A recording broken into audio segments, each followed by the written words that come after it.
Ambassador Kethvar of the Zephyrian Confederacy adjusted his breathing apparatus as he stepped into the sterile corridors of the Galactic Council's newest station, Harmony's Edge. The massive structure orbited the neutral world of Proxima Tertius, serving as humanity's trial ground for membership in the galactic community. For 3 standard years, the humans had petitioned for inclusion, presenting their technological achievements, cultural contributions, and diplomatic credentials. Each time they were met with the same response: insufficient proof of military capability.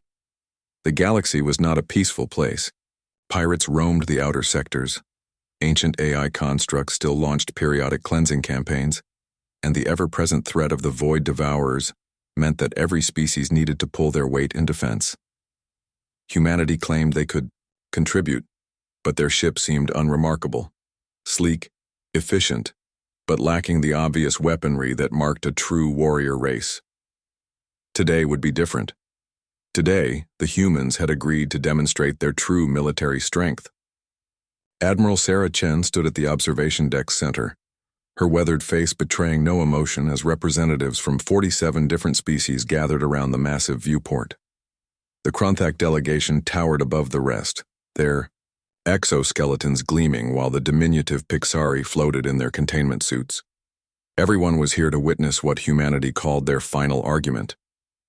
"Esteemed delegates," Admiral Chen began, her voice carrying easily through the station's translation matrix. "You have questioned our military capacity for 3 years. You've seen our patrol vessels, our escorts, our research ships. Today, you will understand why we kept our true strength hidden." Counselor Vex Thule of the Hegemony chittered dismissively. "Another human bluff. Your species specializes in grandiose claims with little substance. Show us these mysterious weapons, or withdraw your petition." Chen smiled, an expression that, according to galactic anthropological studies, could mean anything from pleasure to predatory intent among humans. She raised her hand, and through the viewport space itself seemed to shimmer. What emerged from the distortion defied immediate comprehension. The ship, if it could be called a single ship, stretched across nearly 10 kilometers of space.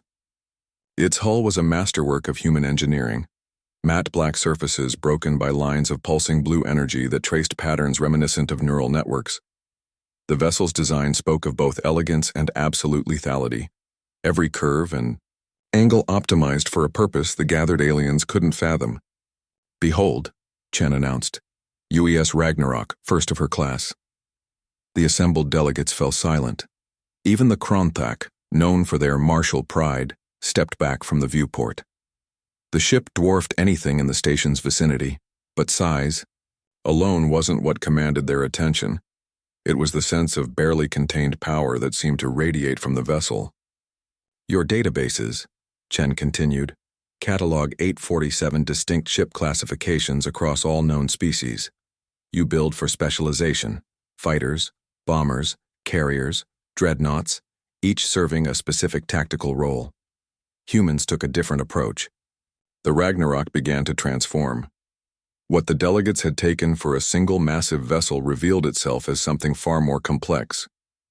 Sections of the hull peeled away, not breaking apart but repositioning themselves with mechanical precision. In moments, the single ship became a fleet, dozens of vessels of varying sizes, each connected to the others by streams of energy and matter. "We build for adaptation," Chen explained as the delegates watched in stunned silence. "The Ragnarok class isn't just a ship. It's a fleet, a mobile shipyard, a factory, and a fortress. Every component can operate independently or as part of the whole. Watch." 3 of the separated vessels moved toward a nearby asteroid field. The delegates observed as the ships deployed mining arrays, fabrication units, and construction drones. Within minutes, they were harvesting raw materials and converting them into additional ship components.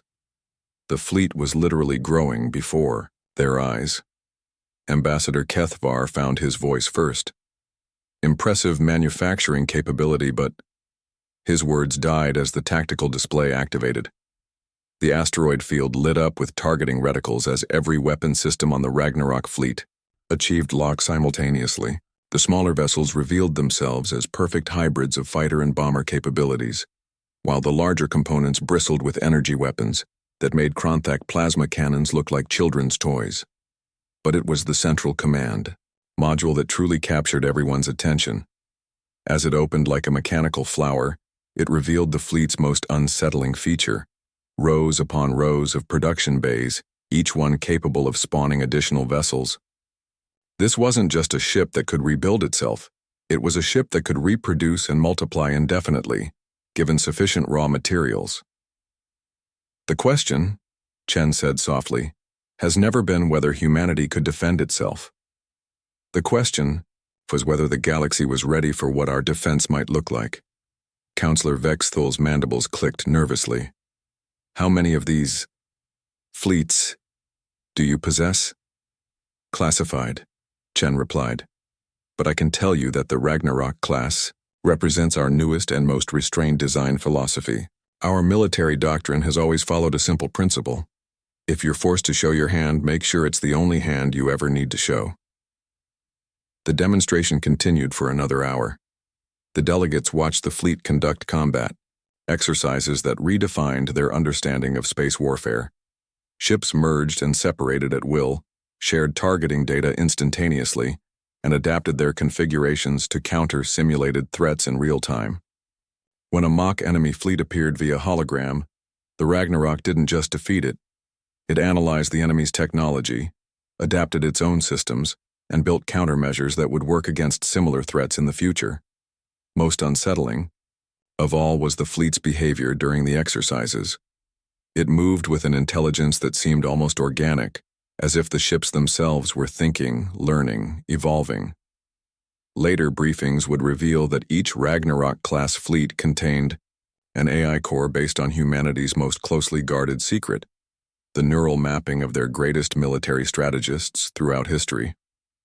When the demonstration concluded, the observation deck remained silent for several long minutes. Finally, the hegemony's representative spoke, his voice subdued. Why keep this hidden? Why pretend to weakness for 3 years? Admiral Chen's expression softened slightly. Because we hoped we wouldn't need them. The Ragnarok-class fleets were designed for one purpose: to end threats so completely that they never arise again. We've built tools that could remake the galaxy's military balance overnight, and we've kept them locked away because power like this changes everything it touches.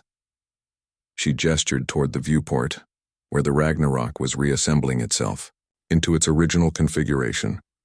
You wanted proof of our strength, now you have it. The question is, do you want humanity as an ally who keeps these weapons pointed at your enemies?